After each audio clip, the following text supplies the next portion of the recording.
Have you ever found something from the past that felt like it was waiting just for you? For 16-year-old Maya, that something was an old, dusty diary she discovered while cleaning her grandmother's attic. It was a relic, wrapped in a faded ribbon, a ghost from another time. But it wasn't the brittle, yellowed pages that caught her eye. It was the inscription on the inside cover, handwritten in elegant cursive. "Call me if you need help." Below it, a phone number, and a strange warning.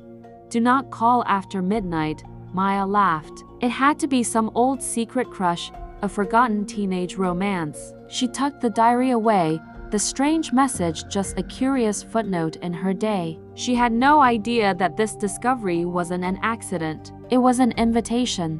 Later that evening, the world felt like it was closing in on Maya. A bitter argument with her mom left her feeling lost and completely alone, her bedroom walls echoing with unspoken frustrations. Her eyes fell on the diary sitting on her nightstand. The number, the warning, a crazy idea sparked in the back of her mind. What if? She glanced at the clock. 11:57 p.m., just under the wire. With a trembling finger, she dialed. The line crackled. One ring, then another, then a click. A voice answered, and a chill shot down Maya's spine. "Maya, don't be scared. I know what you're going through."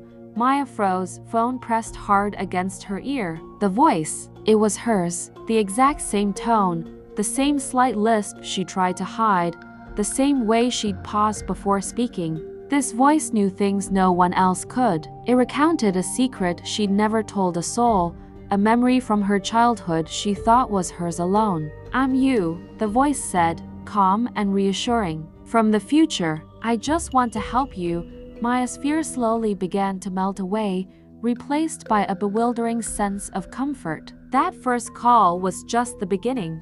Night after night, just before the stroke of midnight, Maya would dial the number. The voice on the other end became her guide, her confidant. It was like having a cheat sheet for life. Future Maya told her exactly what to say to mend the rift with her mom. She warned her which friends were true and which were talking behind her back.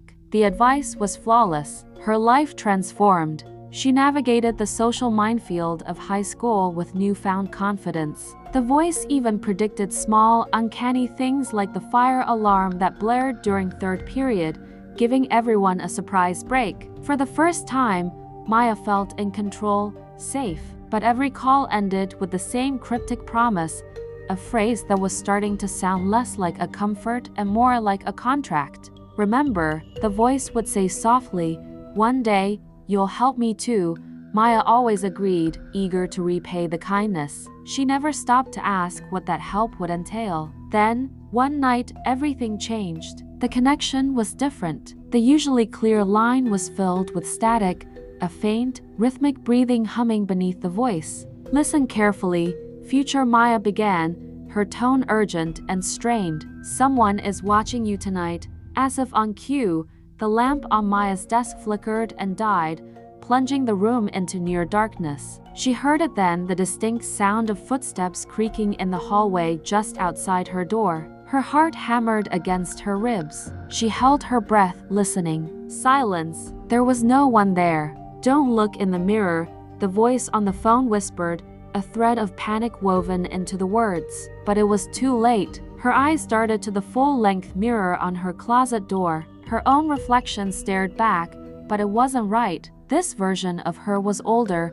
her face etched with exhaustion, her eyes hollow, and she was smiling a wide, unnatural grin that didn't reach her eyes. The reflection wasn't mirroring her terror. It was observing it. A cold dread washed over Maya. This wasn't help. It was a game, and she was a pawn. "Who are you?" she demanded, her voice shaking. "Why are you really doing this?" There was a long pause on the other end of the line, the static crackling like a dying fire. When the voice finally spoke, all traces of warmth were gone. "Because someone helped me when I was you," future Maya said, her voice flat and cold. "And now, it's your turn. What are you talking about?" Maya cried. "The call isn't a warning," the voice hissed, the sound now sharp as glass. "It's a cycle. You're not the one using the number, Maya. The number is using you." The friendly guide was gone, replaced by something ancient and hungry.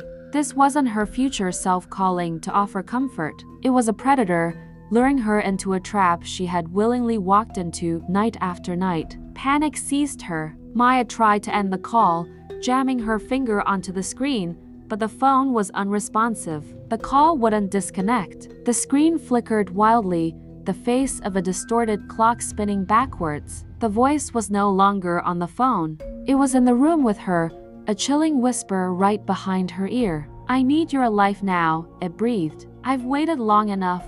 Maya's gaze shot back to the mirror. Her reflection, the older, smiling version of her, took a step forward, but Maya herself was frozen, rooted to the spot. A scream was trapped in her throat, a silent, desperate plea. She couldn't move, couldn't fight. She could only watch as the figure in the mirror stepped out of the glass, its cold smile widening as it took her place. The world went dark. The next day at school, a girl who looked just like Maya walked through the halls. But her smile was a little too perfect, her confidence a little too sharp. No one noticed the change. No one saw the old soul hiding behind young eyes. Back at the house, alone in the silent, dusty attic, the old diary lay open. As if written by an invisible hand, fresh ink bled onto a new page. The words were familiar. "Call me if you need help." Below it, a new name was inscribed, Maya, and the phone number remained the same. The trap was reset. The diary was waiting. Somewhere, another lonely soul was about to find it, and the cycle would begin again. Thanks so much for watching. What would you do if you found a number like that? Let me know in the comments below. And if you love stories that send a shiver down your spine, don't forget to hit that like button and subscribe for more. See you next time.